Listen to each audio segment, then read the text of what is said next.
Hello everyone. आज के इस लेक्चर में हम हैंडीकैप्ड चाइल्ड के बारे में डिस्कस करेंगे।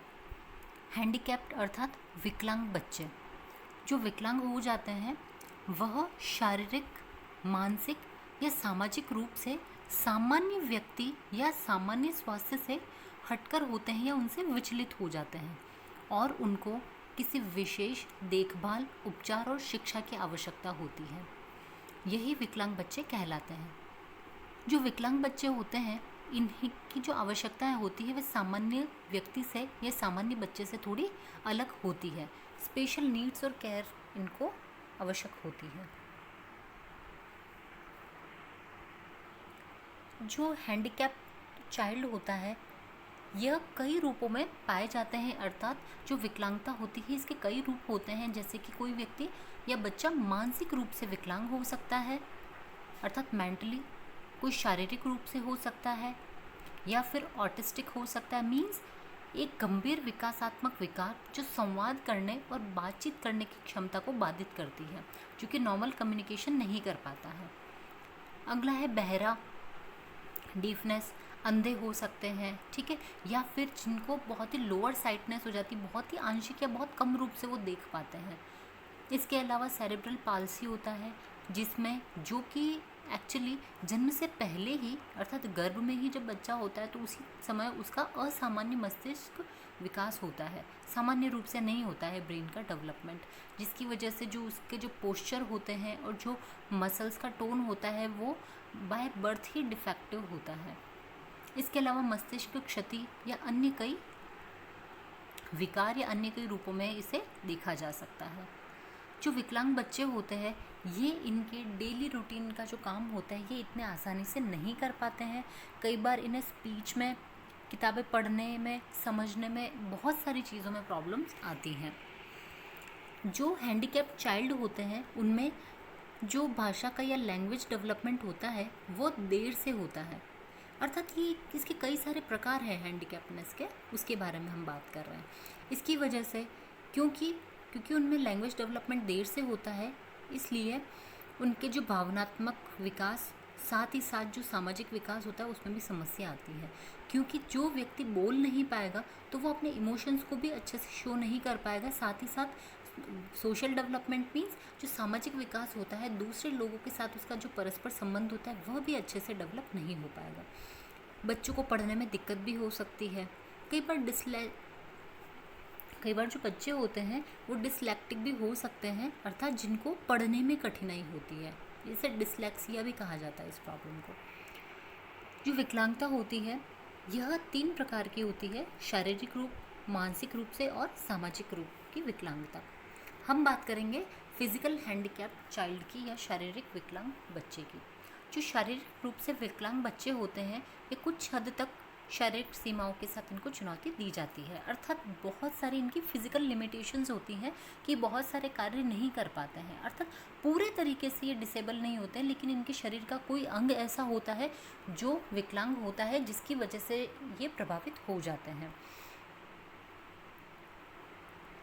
जैसे कि कई बार वो चल नहीं पाते हैं या मूव नहीं कर पाएंगे, ठीक है, संवेदना नहीं हो पाती है, जैसे कि कोऑर्डिनेशन नहीं होता है, कई बार स्पीच इनकी डेवलप नहीं हो पाती है।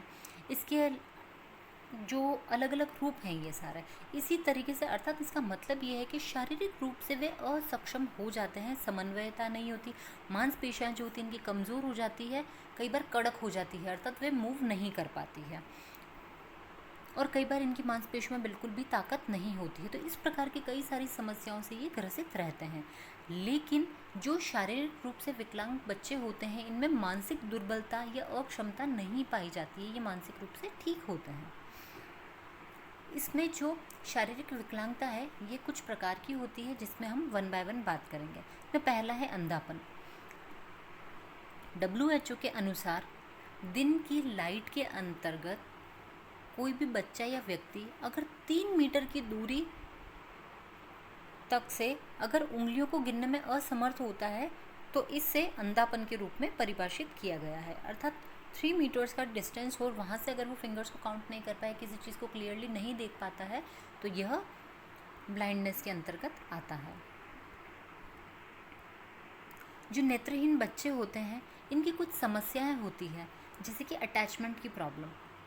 क्योंकि ये देख नहीं पाते हैं तो ये कई बार कुछ चीज़ों को समझ नहीं पाते हैं, इन्हें समय लगता है इन सब चीज़ों को समझने में, इसलिए इनमें अटैचमेंट की समस्या देखी जा सकती है।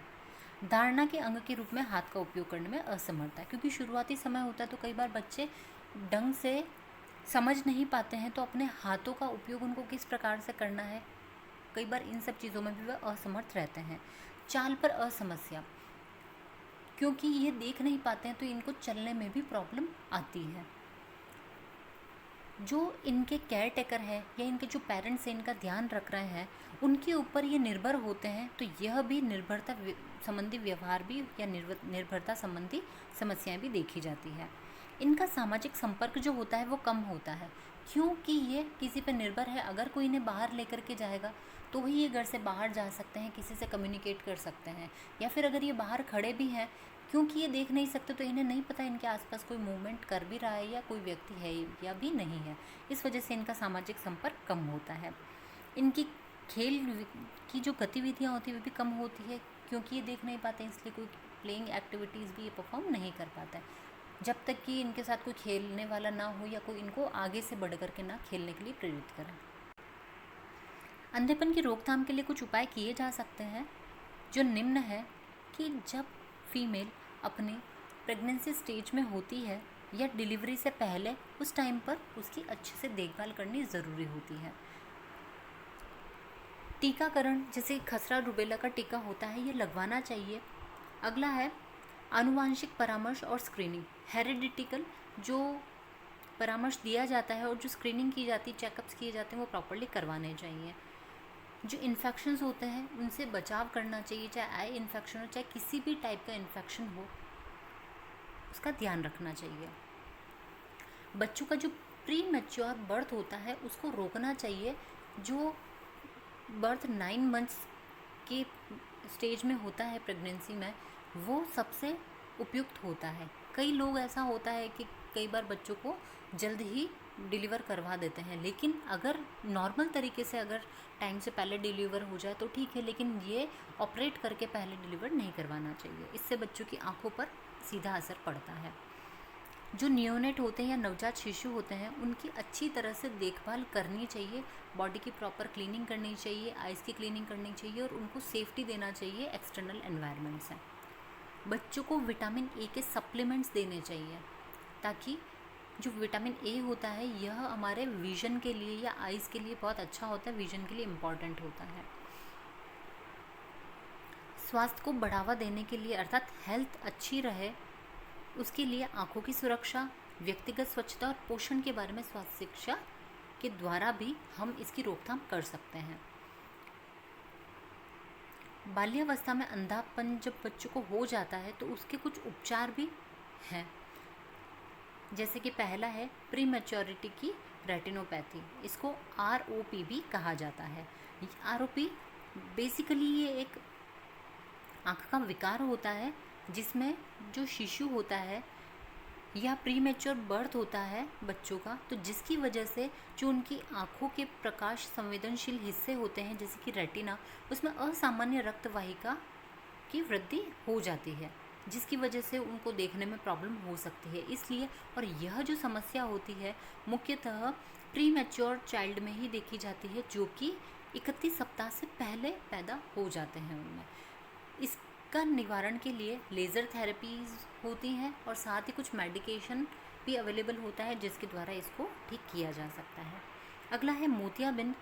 यह इसमें क्या होता है, बेसिकली जो आँखों के आगे एक क्लाउडीनेस डेवलप हो जाती है, जिसकी वजह से जो व्यक्ति होता है वो ढंग से देख नहीं पाता है, जो आँख का लेंस होता है उसके आगे।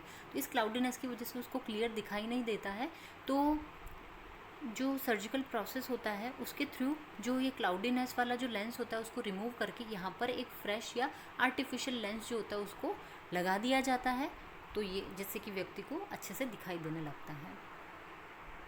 अगला है आँख का रोग या ग्लूकोमा। सभी प्रकार के जो ग्लूकोमा होता है उसके साथ में आँख को मस्तिष्क से जोड़ने वाली जो तंत्रिका होती है वो क्षतिग्रस्त हो जाती है, जिसकी वजह से आइज़ के ऊपर प्रेशर पड़ता है और जिसकी वजह से ग्लूकोमा हो जाता है। जो ग्लूकोमा है यह रिवर्सिबल कंडीशन नहीं है, अर्थात वापस इसको बिल्कुल ठीक नहीं किया जा सकता है, लेकिन इसका उपचार करके और नियमित जांच से करके इसको थोड़ा रोका जा सकता है या इसकी गति को या हानि को धीमा किया जा सकता है। और स्पेशली अगर इसकी जो स्टार्टिंग या इनिशियल स्टेज होती है वहीं पर अगर इसे पकड़ लिया जाए तो इसको थोड़ा कंट्रोल किया जा सकता है। ग्लूकोमा का जब इलाज किया जाता है तो इसमें जो इंट्रा ऑक्यूलर प्रेशर होता है, मीन्स आँख का जो दबाव होता है, उसको थोड़ा सा कम किया जाता है। जो व्यक्ति की या बच्चे की स्थिति है उसके आधार पर कुछ जो ऑप्शंस दिए जाते हैं उसमें प्रिस्क्रिप्शंस हो सकती है, उस प्रिस्क्रिप्शन में आई ड्रॉप्स हो सकती है या ओरल टैबलेट्स मेडिकेशन हो सकता है, लेज़र ट्रीटमेंट हो सकता है या कोई सर्जरी हो सकती है या फिर कोई भी कॉम्बिनेशन ट्रीटमेंट दिया जा सकता है। अब हम बात करेंगे इसके मैनेजमेंट की। इसके लिए भौतिक चिकित्सा दी जा सकती है या फिर बच्चे को कोई भी गतिशीलता प्रशिक्षक या गतिशीलता सहायता दी जा सकती है, कोई भी गाइड प्रोवाइड किया जा सकता है जो बच्चे को मूवमेंट के लिए या उसकी क्रियाओं को करने के लिए उसे मदद प्रदान करे। इसके अलावा ब्रेल तकनीक हो सकती है, क्योंकि इन बच्चों को पढ़ने में भी समस्या आती है, इसलिए ब्रेल तकनीक के द्वारा ये पढ़ाई कर सकते हैं और सीख सकते हैं।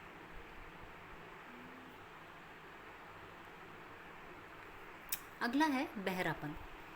एक ऐसा व्यक्ति जो सामान्य सुनने वाले व्यक्ति के साथ या उसके समकक्ष नहीं होता है, उसके समान नहीं होता है, अर्थात एक सामान्य तरीके से सुनने वाले व्यक्ति और एक बहरा व्यक्ति जो होता है वह उसकी तरह नहीं सुन पाता है। इसमें एक कान या दोनों कान प्रभावित हो सकते हैं और बेसिकली यह बहुत तेज आवाज़ सुनने या बहुत ही तेज स्पीच की वजह से सुनने में व्यक्ति को कठिनाई का अनुभव होता है। लाउडनेस की अगर हम बात करते हैं तो उसके लिए सामान्य श्रव्य सीमा जो होती है वो 0 से 180 डेसिबल तक की होती है, लेकिन 85 डेसिबल से अधिक अगर कोई भी साउंड होती है तो वह हानिकारक मानी जाती है और व्यक्ति को इससे ज़्यादा ऊंची साउंड नहीं सुननी चाहिए। जो श्रवण दोष का स्तर है, अर्थात इसका जो वो 4 प्रकार का होता है, 4 लेवल्स होते हैं, जिससे पहला होता है माइल्ड या हल्का बहरापन, जिसमें 25 से 39 डेसिबल तक की जो वॉइस होती है वो क्लियरली सुनाई नहीं देती है, जबकि एक सामान्य व्यक्ति को 0 से 20 डेसिबल तक की साउंड सुनाई दी जाती है आराम से। लेकिन हल्का बहरापन जिसको होता है उसे 25 से 39 डेसिबल तक की वॉइस क्लियरली नहीं सुनाई देती है। जो मध्यम बहरापन होता है उसमें 40 से 69 डेसिबल तक की वॉइस को क्लियरली नहीं सुना जा सकता है। जिसका गंभीर बहरापन होता है उस व्यक्ति को 70 से 89 डेसिबल तक की वॉइस भी क्लियर नहीं होती है, उसको सही से सुनाई नहीं देती है। और जो गहरा बहरापन होता है उस व्यक्ति को 90 डेसिबल और इससे नीचे की जो साउंड होती है वो लिटरली सुनाई नहीं देती है। तो इस प्रकार से इसके 4 लेवल्स होते हैं। जो श्रवण हानि होती है या डीफनेस होती है, इसके क्या प्रभाव हो सकते हैं? पहला है कार्यात्मक प्रभाव। व्यक्ति का जो कार्यात्मक रूटीन होता है या उसकी जो वर्किंग होती है वो इससे अफेक्ट हो जाती है। बच्चे का जो एकेडमिक परफॉर्मेंस होती है वो ख़राब होती है। जो उसका सामाजिक और भावनात्मक प्रभाव होता है वह भी अफेक्ट हो जाता है, अर्थात क्योंकि व्यक्ति सही से नहीं सुन पाता है तो वह सोशल और इमोशनली अफेक्ट होता है। साथ ही उसे आर्थिक प्रभाव भी होते हैं पैसे से संबंधित। इसके मैनेजमेंट की अगर बात करें तो इसके लिए कुछ सांकेतिक भाषाओं का उपयोग किया जा सकता है, जिससे कि व्यक्ति अगर सुन नहीं सकता है तो वह देख करके उसे समझ सके। कुछ श्रवण यंत्र का भी इस्तेमाल किया जाता है, जिनको लगा करके कान में, जैसे कि जो मशीन्स आती है, कान की मशीन्स आती है, जिनको यूज़ करके व्यक्ति सुन सकता है आसानी से। लेकिन अगर कई बार कुछ कंडीशंस ऐसी होती है जिसके अंदर की जो मशीन्स होती हैं ये मशीन्स काम नहीं करती है, तो उसके लिए कर्णावत प्रत्यारोपण किया जाता है, अर्थात एक डिवाइस जो होता है उसको सर्जिकल प्रोसेस के थ्रू फिट किया जाता है, जो कि हम पिक्चर में देख सकते हैं। यह परमानेंटली इसको फिट कर दिया जाता है। अब व्यक्ति छोटी से छोटी साउंड को भी सुन सकता है। अगला है होठ पढ़ने का कौशल, अर्थात लिप रीडिंग करना, जो होता है, अर्थात जो अगला व्यक्ति बोल रहा है उसके होठों की जो गति होती है उससे देख करके समझना या पढ़ने का कौशल डेवलप किया जा सकता है। वाक उपचार किए जा सकते हैं, या कोई रिटन या फिर जो प्रिंटेड मटेरियल होता है उसका यूज़ किया जा सकता है, उससे कि व्यक्ति उसे समझ सकता है।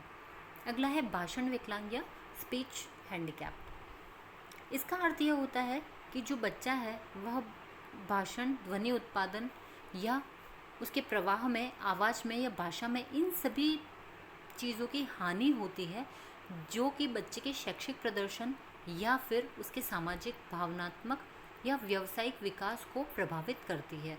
अर्थात बच्चा बोल नहीं पाता है, हकलाता है या किसी भी प्रकार की प्रॉब्लम हो सकती है उसको।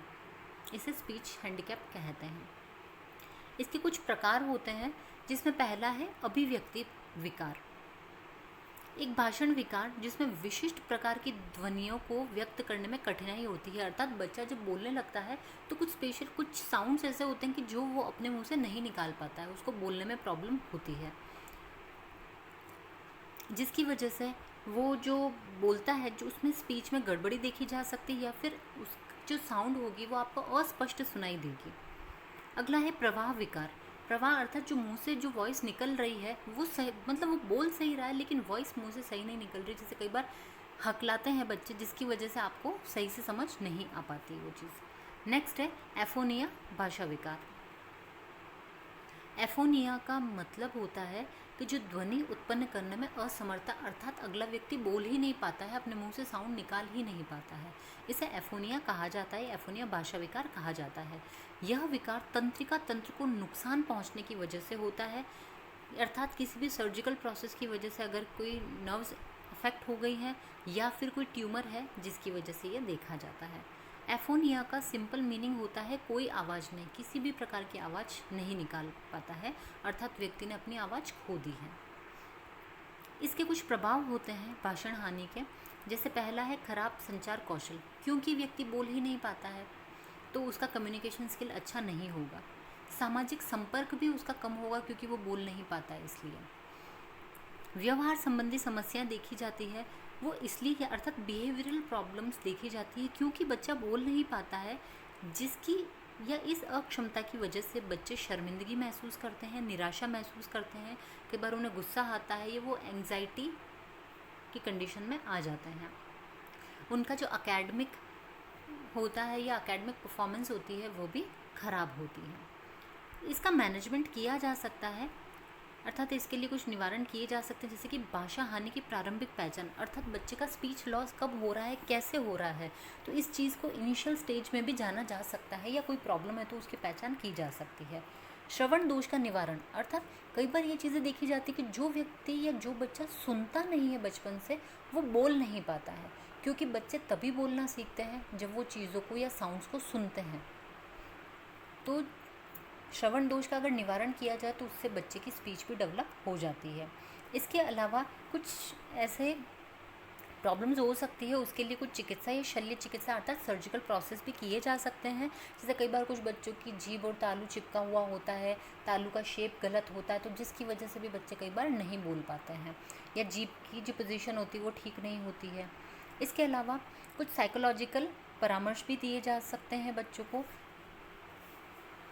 बच्चों की जो आवाज़ ऐसे निकलती, जैसे कि बच्चे हकलाते हैं, ढंग से किसी शब्द को बोल नहीं पाते हैं, या उनका स्पीच क्लियर नहीं है, तो उसके लिए बच्चों की कभी भी मजाक नहीं उड़ानी चाहिए। तो इस चीज़ का भी ध्यान रखें।